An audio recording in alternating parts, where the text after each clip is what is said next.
পশ্চিমবঙ্গের ৩২ লক্ষেরও বেশি অচিহ্নিত ভোটার ছাড়াও ভারতের নির্বাচন কমিশন ইসিআই আরও ১ কোটি ভোটারকে নোটিশ দেওয়ার সিদ্ধান্ত নিয়েছে।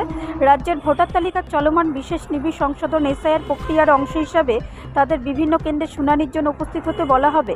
নির্বাচন কমিশন সূত্রে জানা গেছে, এসআইআর প্রক্রিয়ার প্রথম ধাপের পর খসড়া ভোটার তালিকায় ১ কোটি ভোটারের নাম এবং অন্যান্য বিবরণ সংক্রান্ত বেশ কিছু যৌক্তিক ত্রুটি খুঁজে পাওয়ার পর তাদের শুনানির জন্য ডাকা হয়েছে।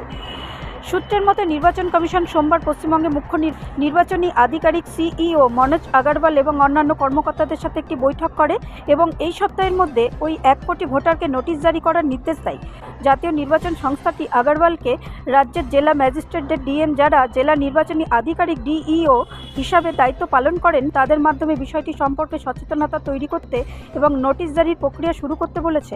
মঙ্গলবার থেকে কতজন ভোটারকে যৌক্তিক ত্রুটি উল্লেখ করে নোটিশ জারি করা হয়েছে, কার্যালয়ের সূত্র জানিয়েছে, যৌক্তিক ত্রুটি বলতে বিভিন্ন ধরনের বিভ্রান্তিকর বিবরণকে বোঝায়, যেমন একজন ভোটার এবং তার বাবা বা দাদার বয়সের মধ্যে অস্বাভাবিক পার্থক্য অথবা ভোটার তালিকায় লিঙ্গগত অমিল। যেহেতু পশ্চিমবঙ্গে বিধানসভা নির্বাচন ঘনিয়ে আসছে, তাই জাতীয় নির্বাচন সংস্থা এই বিষয়টি ত্রুটিমুক্ত করতে চাইছে।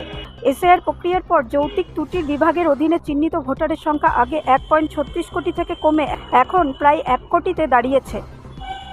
ব্যুরো রিপোর্ট, রাষ্ট্রীয় প্রসার বাংলা।